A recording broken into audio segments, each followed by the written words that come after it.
Then the second center that we have is very important, which is called as the Swadistan. This center looks after physical and our mental activities.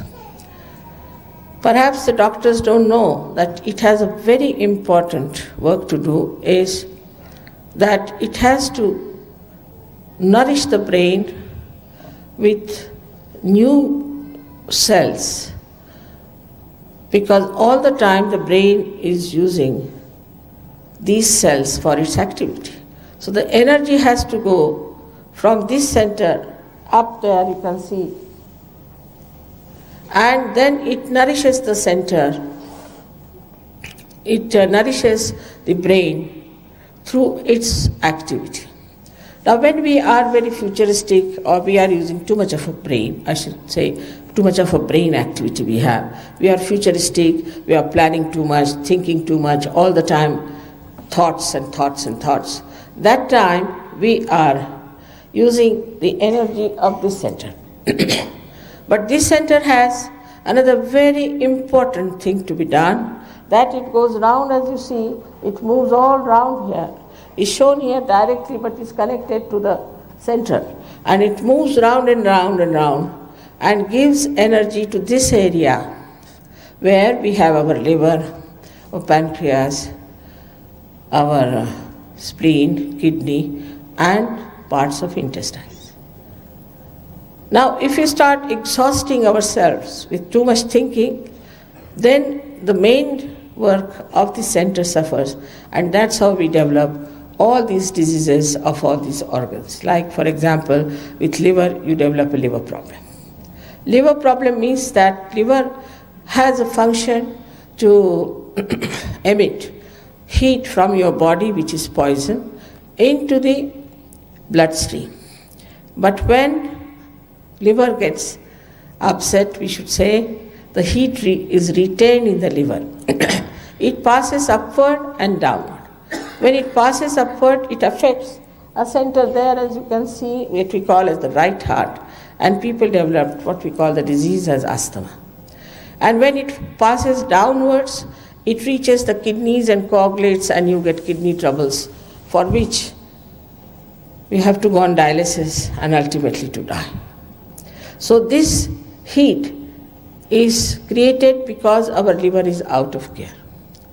At the same time, this heat can also pass if a person, say, at a very young age drinks and puts in too much of physical efforts and is all the time busy thinking. He might get a very fatal heart attack, because this heat can go towards his heart and just collapse it.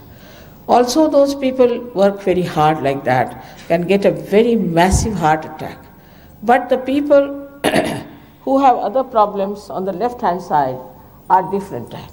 They are the people who have lethargic organs. These organs do not work. And when they do not work, then they have all the other problems of the left side, as we call it. And this also causes another serious problem of psychosomatic troubles. Now, the essence of this center is that it is creativity.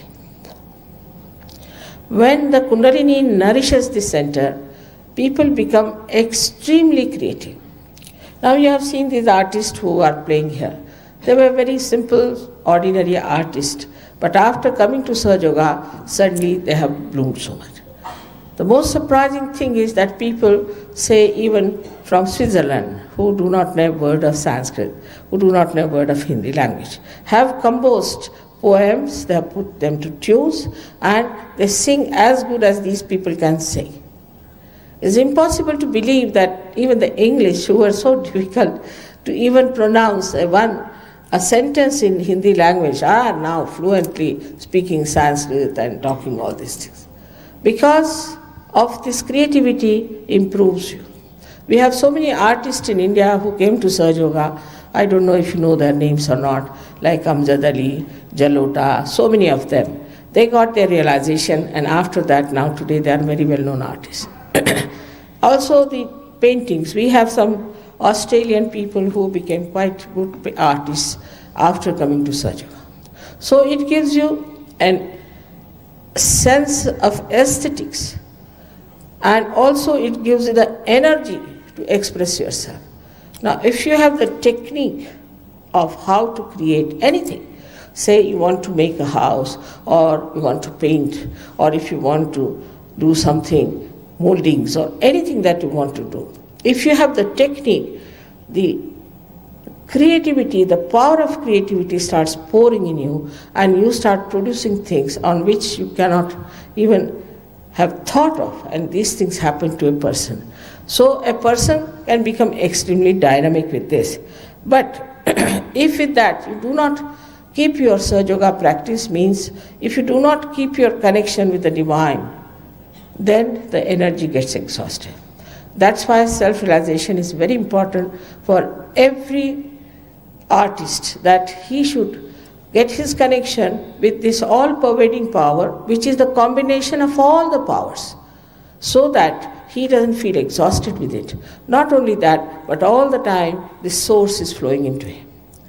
Constantly it has to flow, and that's why you have to do little practice of Sahaja Yoga after getting your realization, as I told you yesterday, that now you don't stop at this point, you have to make the connection perfect.